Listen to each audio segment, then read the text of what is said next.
खूप प्रचंड होती. नाही, तोडूच दिले नाही. आणि पैसा जपून वापरा, उधळपट्टी करून. काय शिवचरित्र आज आम्हाला प्रेरणा देतो, काय काय गोष्टी शिकवतंय. आज आज गरजेचं शिवचरित्र समजून घेणं. जरा लढाया पलीकडचे शिवराजे समजून घ्या. लढाया तर आम्ही सांगितल्याच, पण लढाया पलीकडचा इतिहास कुठे माहिती आहे. पैशाची उधळपट्टी करू नका म्हणून पेमेंट दिलंय त्यांना, जमिनी दिल्यात त्यांना. पैसे नाही दिले, जमीन देतो, बैल देतो, पेरणीला साहित्य देतो, सगळं साहित्य स्वराज्यातूनच देतो. जमीन कसण्यासाठी साहित्य देतो, बैलजोडी देतो, बी बियाणं देतो, जमीन बी देतो. आता काय अडचण आहे, पैसा नाही देणार कारण तू खर्चून टाकशील. हे का नाही, हा विचार होता शिवबाराजांचा. पैशाची उधळपट्टी नाही करायची आणि पैसे कमवायला शिका. संदेश आहेत आजही. आणि तुम्हाला सांगतो गाड्या भाई, पैशाशिवाय माणसाला काही किंमत नाही. पैशावाला व्हा, पैसा बोलतो.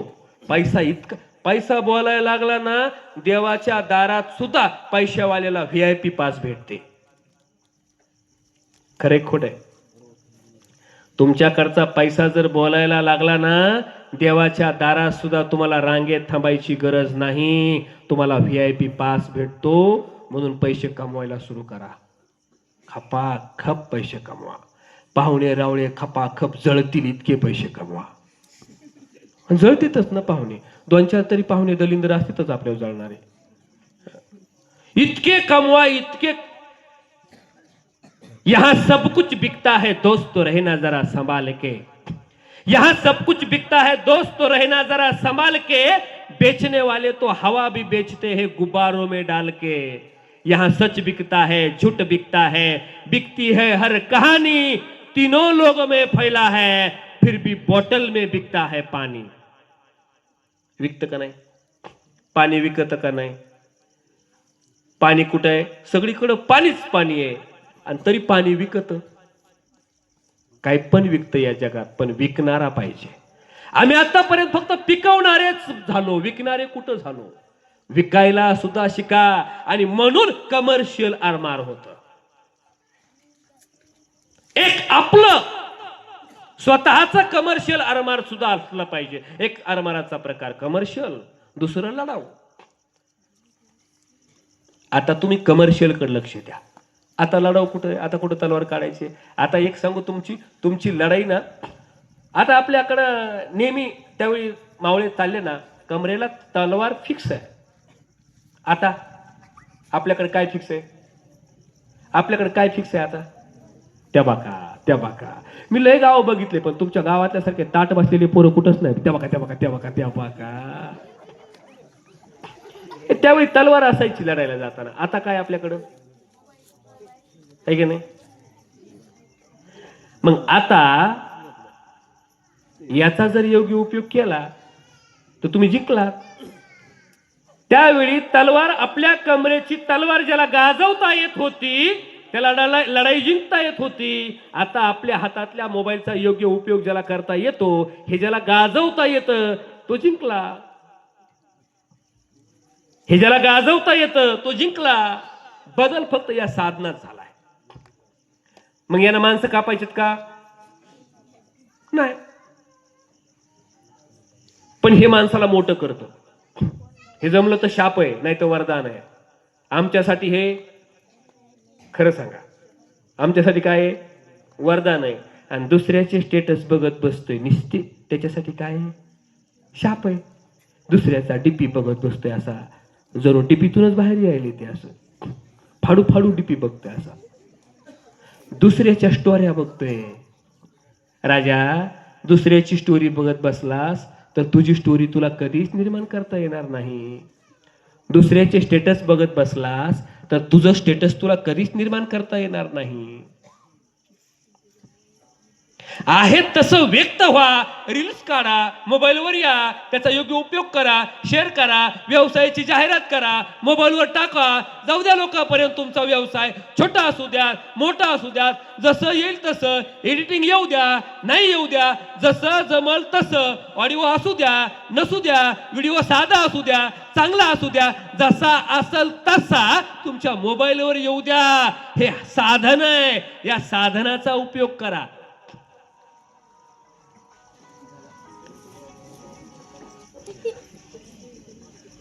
जे लोक सिद्ध झाले ना, मोबाईलवर आले, सिद्ध झाले, ते प्रसिद्ध झाले. आणि एक गोष्ट मी फार तळमळीनं सांगतो, लोक नाव ठेवतील याचा विचार नका करू. तुम्ही मोबाईलवर जर रील्स काढायला लागलात ना, तर पहिलं डोक्यात येते तुमच्या लोक काय म्हणतील, आहे का नाही. मोबाईलवर जर रील्स काढायला लागलात ना तुम्ही, तर तुम्हाला काय वाटतं माहिती का, मला बोलायला येतं का नाही, मला जमतं का नाही, मी अडखळतोय का काय, माझं चांगलं येतंय का बोलणं, माझं बॉडी लँग्वेज चांगलं येतंय का, याचा विचार करता तुम्ही. द्या सोडून विचार, येडं व्हा, पण तुमचा व्यवसाय मोबाईलवर येऊ द्या. लोकांनी येडं म्हणून द्या, येडं तुम्हाला.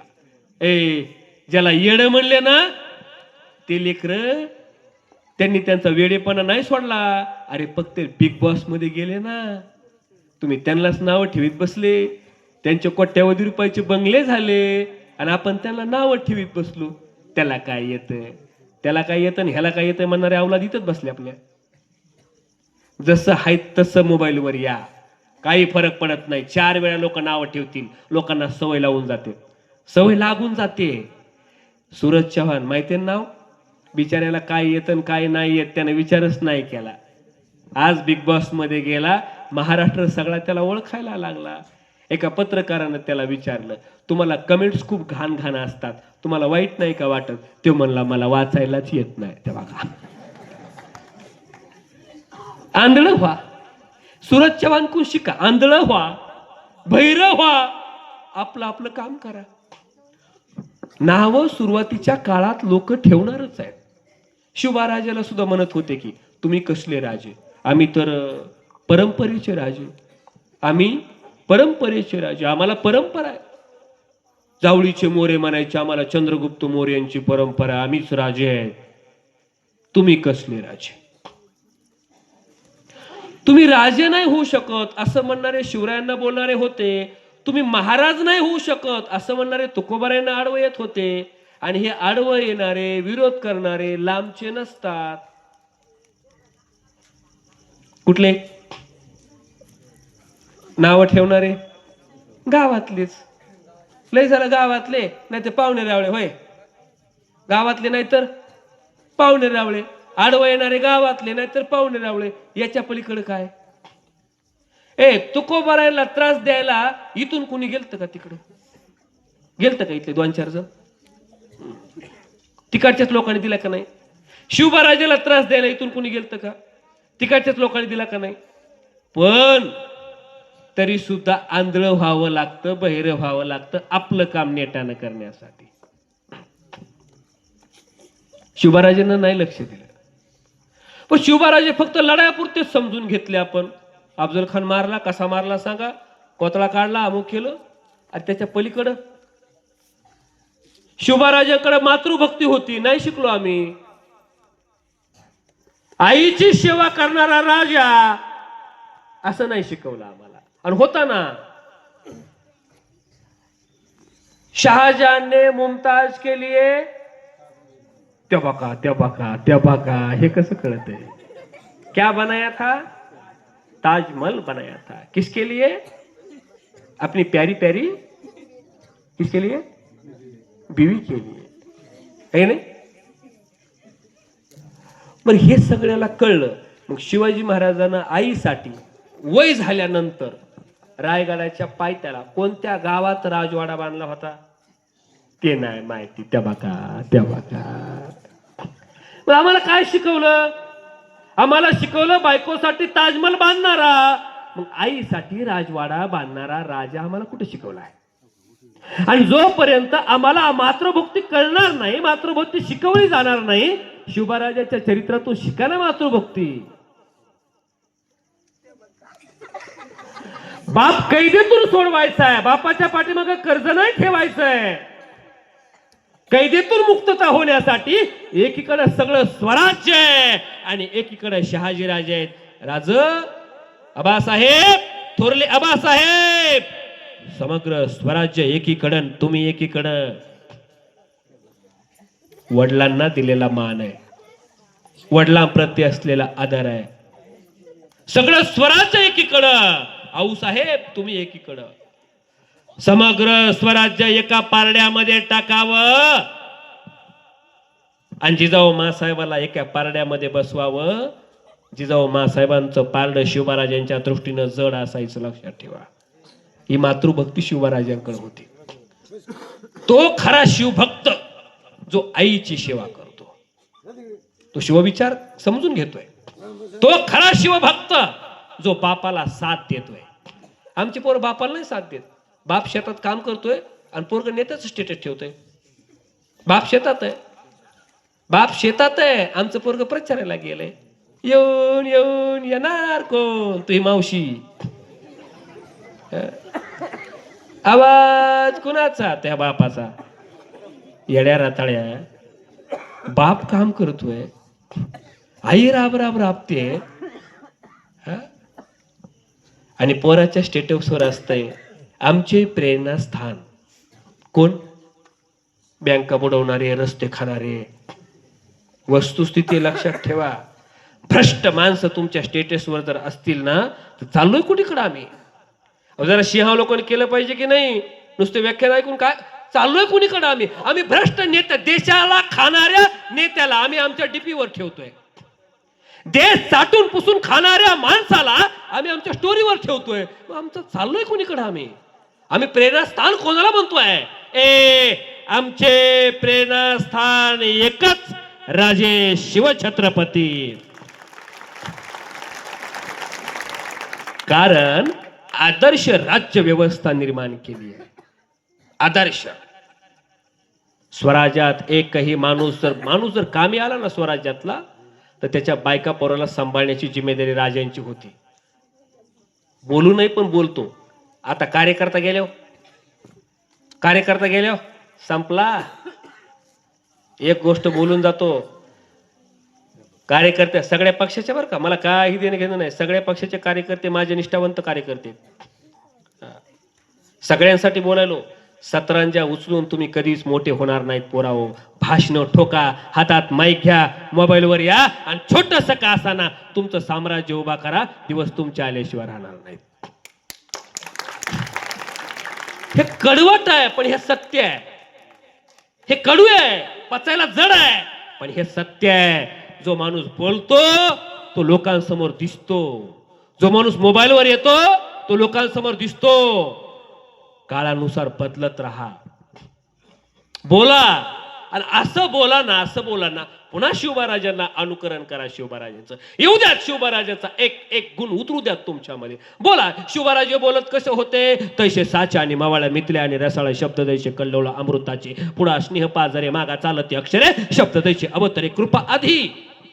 इतकं मवाळ की प्रत्येकाला म्हणायचे तानाजी, धनाजी, येसाजी, कोंडाजी, बाजी, नेताजी, गणोजी. प्रत्येकाला जी लावलेला असायचं. एवढा मोठा संस्थापक राजा, स्वराज्याचा संस्थापक राजा प्रत्येकाला बोलताना जी म्हणत होता, आदरानं बोलत होता. इथं पांडुरंग नाव असू द्या, त्याचा पांडे आपण कधी करू कळतच नाही. रामराव असू द्या, त्याचा रामे आपण कधी करू कळत नाही. किती साधं गणित आहे. व मी आज शिवबाराजे लढाया पलीकडे किती होते बघा ना. पण त्या लढाया पलीकडचे शिवबाराजे आम्हाला समजलेच नाही. आम्ही जयंती बी अशा साजऱ्या केल्या बहुतांश महाराष्ट्रामध्ये की त्या जयंतीला डीजे लावून नाचलो आम्ही आणि डीजेवर घाणेरडे गाणे लावले. तर मग आम्ही शिवाजी महाराजांची जयंती साजरी करतोय का जयंतीच्या नावाखाली आपली नाचण्याची हौस भागवून घेतोय? याचा कधी विचार केलाच नाही. जयंती साजरी करायची म्हणजे स्वतःची हौस भागून घेण्यासाठी ही जी प्रथा झाली होती ना पाठीमागं, ती बहुतांश कमी झाली. आणि आज मी धन्यवाद दिले या शिवजन्मोत्सवाच्या सर्व कमिटीला. तुम्ही नाचून धांगडिगा करून दारू पिऊन शिवजयंती साजरी केली नाही, तुम्ही विचार गाऊन शिवजयंती साजरी केली आहे. आणि गावकऱ्यांना लगेच विनंती करतो, गड्या हो, असं 10 पुस्तकाचं नॉलेज घेऊन एखादा वक्ता जर तुमच्या गावात येत असेल ना, आणि अशी जयंती होत असेल ना, आणि तुमच्या लेकराला शिवविचार जर कळत असतील ना, तर शिवजयंती साजरी करणाऱ्या पोरांना 18 पगड जातीच्या लोकांनी भरभरून सहकार्य केलं पाहिजे. हो, काही धांगडधिंगा करतायत पोरं नाही, दारू पेत आहेत पोरं नाही, मग हो द्या ना, सपोर्ट करा ना त्यांना. गावात आले पाहिजे ना कोणीतरी व्याख्याते, गावात आले पाहिजे कोणीतरी शाहीर, गावात आले पाहिजे कोणीतरी कीर्तनकार, आणि कीर्तनानं व्याख्यानानं पोरांचं मस्तक सुधारलं पाहिजे. नाहीतर ते पोरग या वेळेमध्ये आता मोबाईल घेऊन बसलं असतं, हे की नाही, गेम खेळत. सगळ्या रूम मध्ये गेम आहेत. पोराची एक रूम वेगळी, त्याचा गेम तिकडं, बापाच्या रूम मध्ये बापाही गेम खेळत बसतोय, लेकरं गेम खेळत. एक गोष्ट लक्षात ठेवा, कित्येक पोरं गेलेत बरं याच्यामध्ये, जीवन संपवलंय, पागल झाले, पागल. हे बारके पोरं मोबाईल घेतल्याशिवाय जेवतच नाहीत. खरंय का नाही आई? काही खरं सांगा इकडं आई, खरंय का नाही? बारके लेकर. माझा एक पुतण्या आहे छोटा, ते काय म्हणते माहितीये का, पुतण्या आहे माझा छोटा, लहान्या भावाचा मुलगा, ते जेवायला वाढ म्हणताना आईला म्हणते, आई मोबाईल दे आणि जेवायला वाढ. त्या बघा, मोबाईल दे आणि जेवायला वाढ. म्हणजे आता मोबाईल शिवाय त्याला, एक लक्षात ठेवा, लहान लेकराला मोबाईल शिवाय जेवण जायना, आणि मोठ्या पोरांना मोबाईल शिवाय संडास व्हायना. हो ना, बाथरूम मध्ये न्यायला लागलेत मोबाईल. अरे बाबा हो, मोबाईल नेण्याची बोलण्याची ती जागा नाही. आणि मग तिकून प्रियशीचा फोन येणार, कुठे आता कसं सांगावा कुठे. 450 किलोमीटर असलेल्या प्रेयसीला इथून मेसेज पाठवतोय, जेवलीस का? आणि शेजारी बसलेली आई 2 दिवस झालं जेवलीच नाही. तिला कधी विचारलंच नाही आमच्या पोरांना, आई जेवलीस का? आई तुझं तोंड बारीक का दिसतंय ग? बाबा तुम्ही आज बारीक का तोंड झालंय? तुम्हाला कर्जाचं टेन्शन आलंय का? बाबा संसाराचं टेन्शन येतंय का? बाबा काही पैशाचं टेन्शन आहे का? कधीतरी विचारलं का रे? एवढ्या लांबल्या मित्राला फोन करतोस, कसा आहेस, काय अडचण आहे का? बाप अडचणीत आहे, नाही दिसला तुला कधी बाप अडचणीत आहे म्हणून? जोपर्यंत तुमचा बाप जिवंत आहे तोपर्यंत त्याची किंमत करा. राब राबतोय तो, शेतामध्ये काम करतोय तो, घरी येतोय तो, लेकरांच्या नोकरीसाठी याच्या त्याच्या पाया पडतोय तो. मला कष्ट करण्याची वेळ आली, माझ्या लेकराला कष्ट करण्याची वेळ येऊ देणार नाही, हा विचार घेऊन राबतोय. पण घरी आल्यावर कधीच म्हणत नाही बाप मी थकलोय म्हणून. कधीच न थकणारा बाप शब्दानं सुद्धा कधी म्हणत नाही रे मी थकलोय म्हणून. पाय दुखतायत त्याचे, मनानं जाऊन पाय चेपा ना रे पोरानो, मनानं जाऊन पाय चेपा. आणि मग जर तुम्ही बापाची अशी सेवा करत असाल ना, तर तुम्ही शिवभक्त आहेत गड्यांनो. शिवबाराजांनी बापाची सेवा केली आहे. जर तुम्ही आईची सेवा करत असाल ना, तर तुम्ही शिवभक्त आहेत गड्यांनो. शिवबाराजांनी आईची सेवा केली आहे. शिवबाराजांना आईचं स्वप्न साकार करण्यासाठी सगळ्या रिस्क घेतल्यात. हो द्यात काय व्हायचंय ते. डेअरिंग केली आहे. आपल्या डेअरिंगच नाही बघा.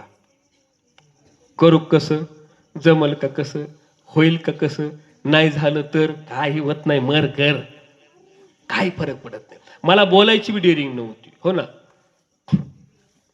मी 2009ला नाईक साहेब कुठे गेले? अच्छा, जाधव सर काका, आमचे जाधव सरांचे वडील. मी 2003-04ला डीएडला लागलो होतो. डेअरिंग नव्हती तेव्हा माझ्यात, बोलूच शकत नव्हतो असं. पण तेव्हा डीएडचे दिवस चांगले होते. तेव्हा डीएडला पोरग म्हणलं की स्थळ यायचे. मला बी आला फोन तसा गावाकडून. इकडं डीएड झालं माझं, तुमच्या इकडं गंगाखेड तालुक्यात राणी सावरगाव जवळ असेल इथून, आहे ना. आणि मी फर्स्ट इयरला गेलो. मला गावाकडून फोन आला, गावाकडे ये म्हणे. म्हणलं का? मुलगी बघायला जायचंय. तेव्हा डीएडचे दिवस चांगले होते. आता जर कळलं ना पोरग डीएड करतोय तर जमलेलं मोडन त्याचं. हा, माझ्या मित्राने ऐकलं ते, मी टाळलं ते. मित्र म्हणला थांब 1 वर्ष टाळ थोडंसं, टाळलं. परत पुढच्या वर्षी सेकंड इयरला गेलो, परत फोन आला गावाकडे ये. आता घरचे मागच लागायले, पाहुणे रावळे मागं लागायले. त्यांना असं वाटायलं की पोरग आता शिक्षक होतंय, शिक्षक झालं की मग पगार आहे. त्यांना पुढं माहितीच नव्हतं हे पुढं लय वाटलो होणार आहे म्हणून. पुढं मी 13 वर्ष नॉन ग्रॅन राहिलो, 13 वर्ष. हो.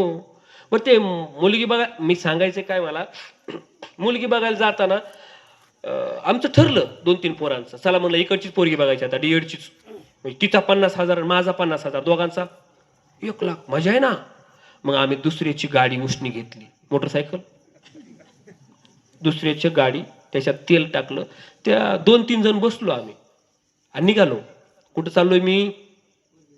मुलगी बघायला. ती होती फर्स्ट इयरला आणि मी होतो सेकंड इयरला. आम्ही निघालो.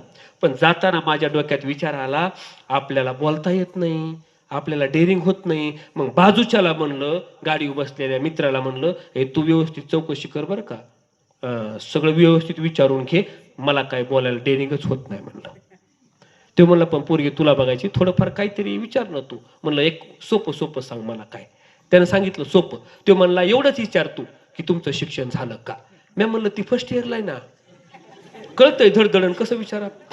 तू काळजी करू नको म्हणला, आपलं विचारायचंय म्हणून विचारायचं, आपल्याला माहीतच नाही असं गृहीत धरू आपण आणि विचारायचं तुमचं शिक्षण झालं का. मग मी पाठच केलं ना साहेब, ते तुमचं शिक्षण झालं का, तुमचं शिक्षण झालं का, तुमचं शिक्षण झालं का. गाडी चलत होती, घर जवळ आलं त्या मुलीचं, मी दरवाज्यात बी गेलो तरी मोठ्ठपू चालूच आहे, तुमचं शिक्षण झालं का, तुमचं शिक्षण झालं का. आता बोलायला डेअरिंग नाही, आपलं विसरू नाही म्हणून आपलं पूर्वतयारी चालू होती. मध्ये गेलो, मुलगी आली, पंचपाळ तो तांब्या असतो ना मुलगी बघा गेलो, आहे की नाही. बारकाले पोरे हो, मग तुम्हाला काय माहिती नाही, तुम्ही केव्हा बघितली. ती मुलगी आली, पंचपाळ तांब्या घेऊन अशी समोर बसली. आता मी माझ्या मित्राला म्हणलो होतो, तू चांगला बोलतोस गड्या, एक काम कर, तू चौकशी कर व्यवस्थित, अशी 10-15 मिनिटं विचार प्रश्न, तुला काय विचारायचे ते, तोपर्यंत मला व्यवस्थित मुलगी बघता येईल बुवा. मग त्यानं अशी चौकशी केली, जणू आरोपीची चौकशी केली, सविस्तर 15 मिनिटं 20 मिनिटं. आणि मग शेवटी माझ्याकडे आला ना नंबर, आणि मला काय विचारायचं होतं पोरांनो, तुमचं शिक्षण झालं का. मी गेलो घाबरून, माझं गेलं विसरून, मी म्हणलो तुमचं लग्न झालंय का.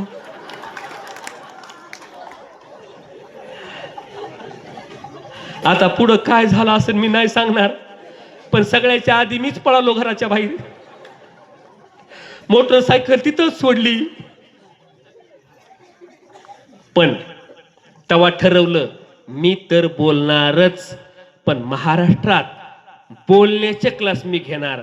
मी छाती ठोकपणे सांगतो, महाराष्ट्रामध्ये भाषण कसं करावं याचे सगळ्यात मोठे क्लासेस माझे पुण्यामध्ये खराडी बायपास चौकात माझं ऑफिस आहे.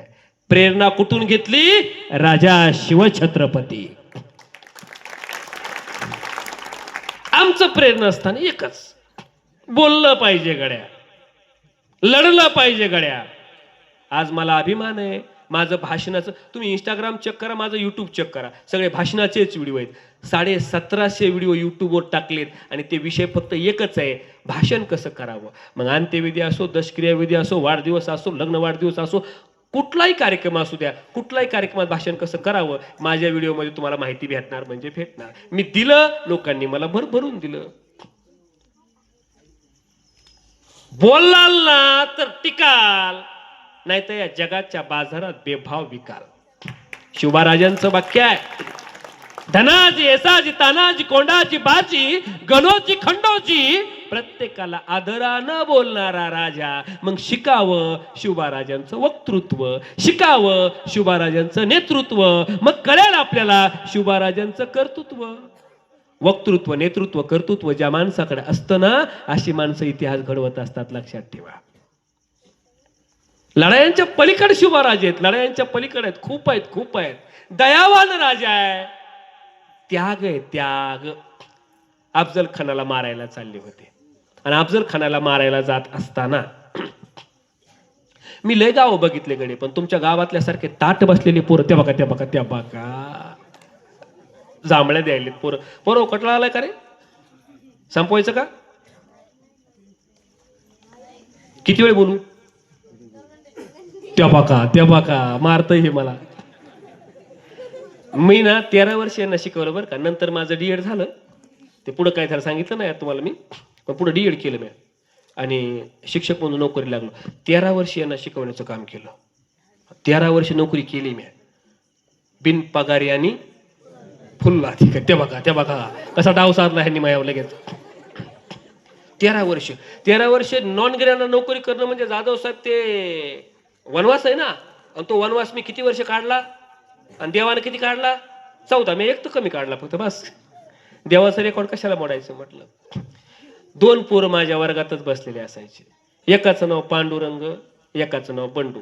मी त्याला विचारलं काय नाव आहे रे तुझं? पांडुरंगला विचारलं. तो म्हणला पांडू. मी म्हणलं देवाचं नाव आहे पांडुरंग म्हणणं, निस्ता पांडू म्हणू नको, पुढं रंग लावायचंय. त्याच्या बाजूला बसलं होतं बंडू नावाचं पोरग. त्याला म्हणलं तो काय नाव आहे रे? तो म्हणला बंडू रंग. लावलं रंग. मागच्या पिढीपेक्षा ना पुढची पिढी हुशारच आहे. मी एकदा 5वीच्या वर्गाची सहल नेली होती. आमची सहल म्हणजे डोंगरात जेवायला जायचं. असं 2 किलोमीटर डोंगर होता आणि गेलोच सगळ्यांना सांगितलं पोरांनो सकाळी 7 वाजता डबे घेऊन या. सगळ्यांचे डबे सकाळी 7 वाजता तयार. कारण डबे कोण करून देतं घरीवरून डबे कोण करून देतं? आई. म्हणून सगळ्यांचे डबे वेळेवर तयार झाले. पण पोरांनो माझा डबा काय वेळेवर तयार झालाच नाही. कारण त्या बाका माझा डबा कोण करून देणार असं? त्या बाका लय हुशार गडे पोरं तुमचे.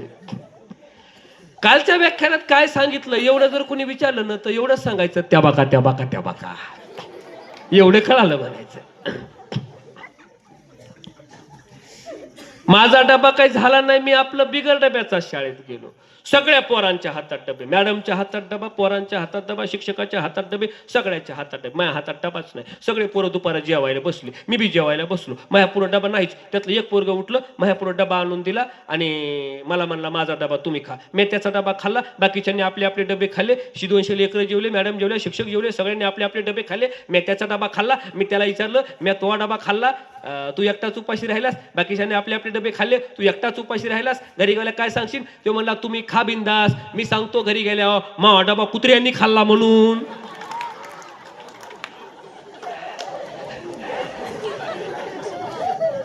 मागच्या पिढीपेक्षा पुढची पिढी हुशारच आहे ना. ती निसर्गाचा नियम आहे. पण कौतुक याच आहे की तुम्ही पुढची पिढी सुद्धा इथं व्याख्यानाला बसवली. जिजाऊ मासाहेब शिवबाराजाला घेऊन जायच्या कीर्तनाला, चल राजा चल. आणि जिजाऊच्या समवेत शिवबाराजे कीर्तनाला बसलेले असायचे. आणि म्हणून शिवबाराजावर प्रभाव बघा किती पडलाय तुकोबारायांचा. शिवबाराजानं तुकोबारायांसारखा अभंग पण लिहिला. बऱ्याच लोकांना माहित नाही तो अभंग. नाशिवंत सुखासाठी अंतरेले जगजेटी, नाही नाही याती गोडी, लक्ष 84 ची जोडी. मनुष्य जन्म गेल्यावर काय करशील बारे, शिवराज सांगे जना म्या तो सोडी येली वासना, नाही नाही याती गोडी, लक्ष 84 ची जोडी. अरे शिवबाराजानं लिहिलेला अभंग आहे. तुकोबारायांचा प्रभाव पडला कीर्तनाचा त्यांच्यावरती. आणि हा अभंग तंजावरच्या सरस्वती महालामध्ये तिथं प्रेम करून ठेवलेला आहे. पुरावा सांगायला लागलो तुम्हाला. कोण म्हणतं कीर्तनानं सुधरत नाही? आणि लोक म्हणतात हो कीर्तनानं माणसं सुधरत नाहीत आणि तमाशानं म्हणतात ना. लोक म्हणतात कीर्तनानं सुधरत नाहीत आणि तमाशानं बिघडत नाहीत. अरे पुरावा आहे. शिवबाराजाला प्रेरणा दिली तुकोबारायानं. एक हेची आम्हा करणे काम, बीज वाढवावे नाम. याच्यासाठी धर्माचे पालन करणे, फाखंड खंडन हेची आम्हा करणे काम, बीज वाढवावे नाम. शिवबाराजे स्वराज्याचं बीज तुम्ही वाढवा. आम्ही बघतो आम्ही जे करतोय ते धर्म कार्य आहे. तुम्ही करताय ते धर्माचंच कार्य आहे. पण धर्म समजून घ्या. आज त्या धर्माची गरज आहे जो धर्म लोप पावत चाललाय. आणि त्या धर्माचं नाव आहे खरा तो एकची धर्म, जगाला प्रेमार पावे. कोणी म्हटलं रे? काय म्हणायची माहितीये? आम्ही लहान होतो तेव्हा ही प्रार्थना असायची वा. आता तुमच्या कानावर हे पडतच नाही. आता तुमच्या कानावर दुसरंच पडतंय, पाटलाचा त्या बाका. आमच्या कानावर सकाळी यायचं खरा तो एकची धर्म, जगाला प्रेमर पावे. जगी जे दीन पद दलित, जगी जगी जे हीन अतिपतित, जगी जे दीन पद दलित, तया ऊन उठवावे जगाला प्रेम अर्पावे, खरा तो एकची धर्म जगाला प्रेम अर्पावे. प्रभूची लेकरी सारी, तयाला सर्व ही प्यारी, कुणाना तुच्छ लेखावे जगाला प्रेम अर्पावे, खरा तो एकची धर्म जगाला प्रेम अर्पावे. धर्म जातीच्या धर्माच्या पलीकडे जाऊन विचार करा. आपण माणसं आहोत, आपण माणसं आहोत. मानवता धर्म लक्षात घ्या.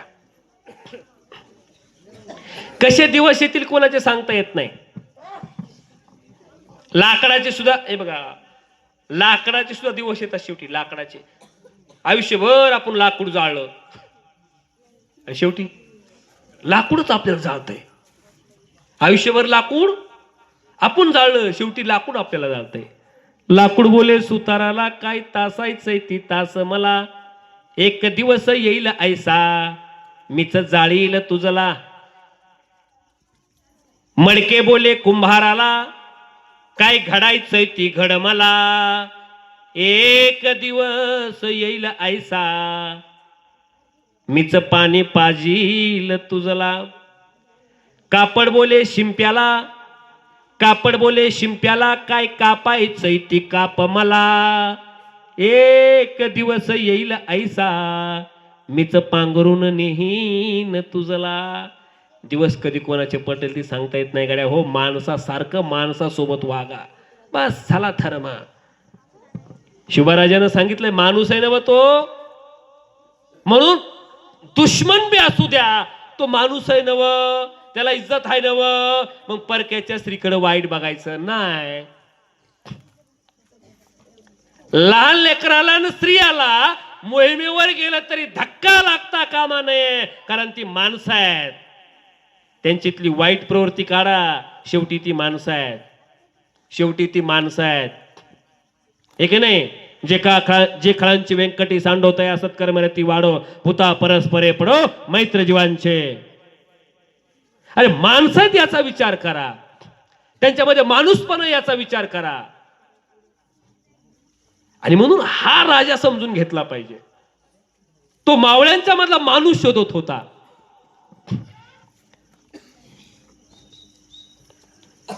म्हणून राजाचं वेगळेपण आहे. शहाजीराजांना संस्कार केले, शुभाराजे घडले. शुभाराजांना संस्कार केले, शंभूराजे घडले. तुमचं बीज शुद्ध असेल ना, शुद्ध बीजापोटी फळे रसाळ गोमटी. आणि कष्ट करण्याची एक लक्षात ठेवा,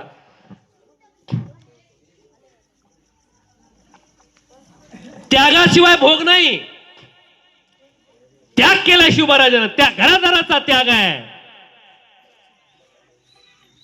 हे पैसा, हे धन, हे फक्त आमच्यासाठी नाही आहे, ह्या स्वराज्याचं आहे. आणि म्हणून स्वराज्यातल्या गवताची काडी सुद्धा कोणाकडे घाण ठेवायची नाही. उपभोग स्वतः नाही घेतला, घोड्यावर बसून लढायला गेला, उपभोग घेता आला असता. लग्न सुद्धा साधी केलीत, लग्न सुद्धा शिवराजानं. का कळले नाही शिवराजा आम्हाला अजून? लढाया पलीकडचे शिवराजे कळलेच नाही. म्हणून म्हटलं आज जरा लढायाच्या पलीकडे जाऊ. शिवराजांचा एक एक विचार आज लागू पडतोय, साधी लग्न करा. राजा असून लग्न साधी लावलीत. आज कुठं समजून घेतलाच नाही हो राजा. आपलं लग्न थाटात आहे मोठं, सगळे पैसे आपण लग्नातच उडवून टाकतो. नंतर पोरीवर जर वाईट वेळ आली ना, आपल्याला त्या पोरीला सावरायला आणि जावायला सावरायला पैसेच राहत नाही. का? पैसे उडवून टाकले ना. अन्नदान केलं, मोठी पंगत घातली, वस्त्रदान केलं लय मोठं, जणू लोकाला आता वस्त्र भेटतच नाही. अरे जे भेटत नाही ते द्या. तेव्हा गरज होती त्याची. गरज नसताना बळच नका देऊ लोकांना. गरज ओळखा, गरज कशाची आहे. जा आता बोलतोच, इतका मोठं लग्न करण्यापेक्षा आणि जावायला उगा काहीतरी गाडी बिडी देण्यापेक्षा आई पोरीच्या नावाने एखादा फ्लॅट द्या, एखादा प्लॉट द्या, एखादा मोठा फ्लॅट द्या शहराच्या ठिकाणी, म्हणजे उद्या जर वाईट वेळ आली पोरीला तर त्या फ्लॅटच्या भाड्यावर हा जावाई नावाचा भाड्या जगल.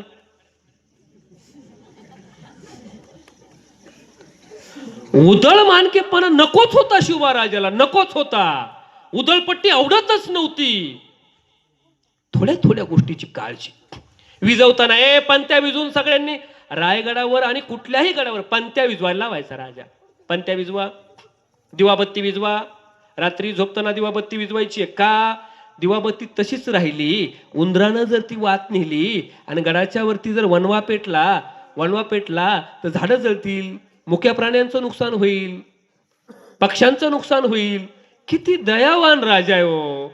नाही समजून घेतला आम्ही त्या लढायाच फक्त बघत राहिलोय. अरे लढायानं तर पराक्रम केलायच माझ्या राजानं. मी म्हणतो ना, राजनीती होती, युद्धनीती होती, रणनीती होती, पण नीतिमत्ता चांगली होती हे त्याच्यापेक्षा मोठं आहे. राजांची नीतिमत्ता याच्यापेक्षा मोठी होती. बहीण मानून परत केली त्यानं सुभेदाराची सून. ही नीतिमत्ता होती हो.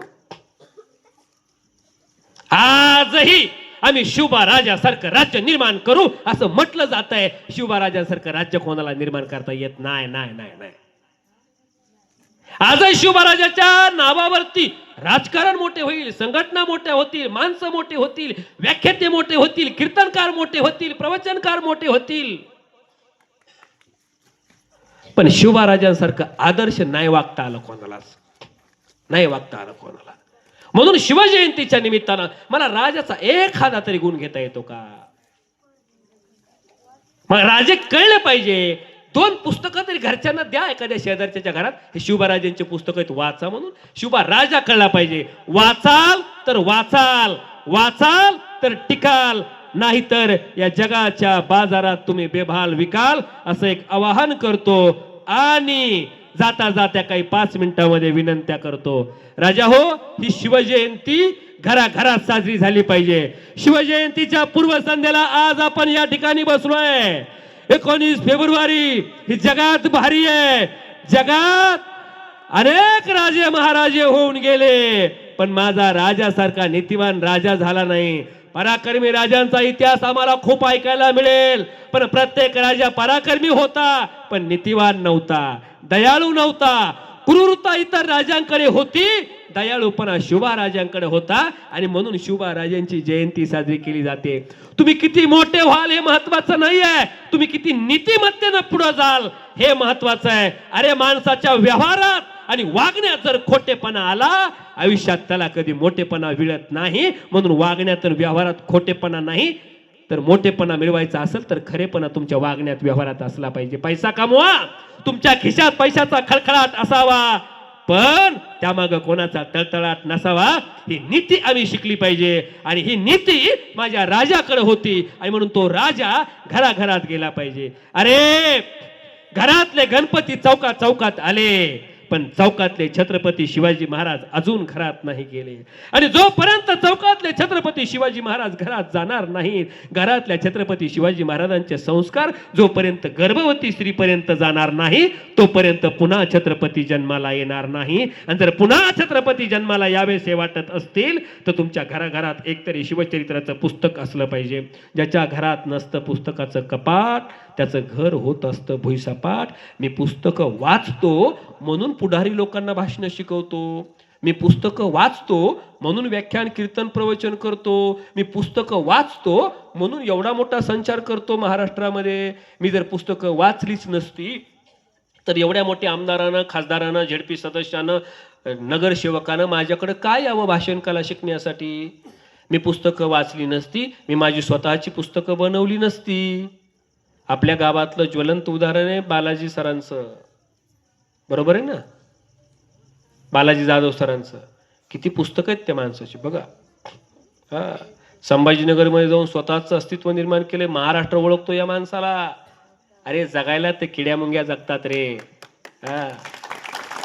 जगायला तर किड्या मुंग्या जगतात रे, जगायला कुत्रे जगतात रे. आपल्या जगण्यामध्ये आणि या पशुच्या जगण्यामध्ये काही बदल आहे? माणूस म्हणून जन्माला आलोय आपण, काहीतरी करायचं आहे. आणि काहीतरी करायचं असेल तर एकच प्रेरणा काम देते बघा, एकच प्रेरणा तुम्हाला कामाला लावते बघा, आणि ती प्रेरणा आहे राजा शिवछत्रपती. ही प्रेरणा घेऊन तुम्ही जाल घराघरामध्ये, छत्रपती शिवाजी महाराज घेऊन जाल अशी माफक अपेक्षा ठेवतो. बोलण्यासारखं खूप आहे, बोलणारे खूप होते. बऱ्याच वेळ झाल्यापासून 7:30 वाजल्यापासून तुम्ही या ठिकाणी श्रवण करता आहात, 10 वाजले आहेत. फक्त राहिलेला जो इतिहास आहे तो लढायांचा इतिहास आहे, तो तर सगळ्यांना माहिती आहे, इथं सांगितला सुद्धा. पण लढाया पलीकडचे छत्रपती शिवाजी महाराज जोपर्यंत आम्ही समजून घेणार नाहीत ना, तोपर्यंत आम्हाला प्रगती करता येणार नाही, हा संदेश देतो. आणि याच ठिकाणी या व्यासपीठाची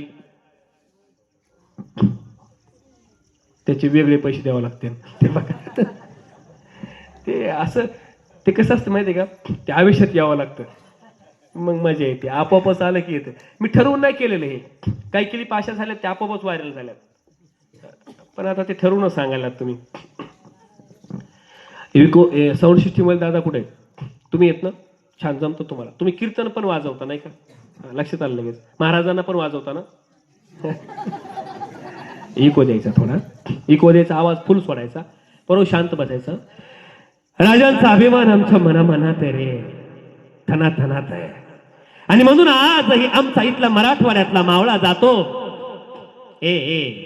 राजा आमच्या रक्तात आहे, राजा आमच्या नसात आहे, राजा आमच्या मनामनात आहे. आणि म्हणून ज्या ज्या वेळी महाराष्ट्रातला तरुण या रायगडावर जातो आणि त्या रायगडाला विचारता होतो, ए रायगडा कसा होता रे माझा राजा? ए रायगडा सांग ना, माझा राजा होता कसा? तू पाहिलायस रे, बोलताना पाहिलायस, चालताना पाहिलायस. रायगडा बोलताना पाहिलायस, चालताना पाहिलायस. तू पाहिलेला राजा कसा होता? रुसलेला बघितलायस, हसलेला बघितलायस. रायगडा आम्ही तेवढे नशीबवान नाही रे, आम्ही तुझ्या इतके नशीबवान नाही, आम्ही आमच्या राजाला नाही पाहू शकलो. आणि म्हणून त्या रायगडाची माती आम्ही आमच्या कपाळाला लावतो, गुडघे टेकतो आणि रायगडाला विचारतो, रायगडा सांगणार रे माझा राजा बोलत कसा होता? रायगडा सांगणार रे माझा राजा चालत कसा होता? रायगडा तू नशीबवान आहेस रे, तुझा माझा राजा तुझ्या खांद्यावर खेळलाय रे रायगडा. रायगडा सांगणार रे, बोललेला पाहिलायस, चाललेला पाहिलायस, खेळलेला पाहिलायस, रुसलेला पाहिलायस, बसलेला पाहिलायस. रायगडा सांग ना, ह्या वेड्याला होता कसा माझा राजा? त्या रायगडाच्या दगडावरती, रायगडाच्या झाडावरती आजही आम्हाला वाटतं हात टाकावा त्या दगडावर. दगडा खोटं नाहीस बोलणार तू, खोटं नाहीस. इथला इतिहास खोटा बोलेल, इथली बकर खोटी बोलेल, इथला कवी खोटा बोलेल, लेखक खोटा बोलेल. रायगडावरच्या दगडा तू खोटं नाहीस बोलणार, खोटं नाहीस बोलणार. तू सांग कसा होता माझा राजा? जणू त्या रायगडाची माती आमच्या हातात घ्यावी आणि म्हणावं, रायगडा ही माती नाही खोटं बोलणार, या मातीला माहितीये नेमका होता कसा माझा राजा. जय जिजाऊ, जय शिवराय, धन्यवाद. धन्यवाद. अतिशय या ठिकाणी आपल्या सुश्राव वाणीतून महाराजांनी आपल्याला या ठिकाणी मंत्रमुग्ध करून या ठिकाणी छत्रपती शिवाजी महाराजांबद्दल या ठिकाणी मनोगत व्यक्त केलं आहे. या कार्यक्रमाचे अध्यक्ष सन्माननीय आपल्या गावचे भूमिपुत्र, कार्यकारी अभियंता, महाराष्ट्र जीवन प्राधिकरण अशोक साहेब डावकोरे यांच्या परवानगीनुसार हा व्याख्यानमालेचा कार्यक्रम या ठिकाणी समाप्त झालेला आहे असं अध्यक्षच्या वतीने या ठिकाणी मी जाहीर करतो. आणि आमच्या या शिवजन्म उत्सव सोहळ्याला आपण या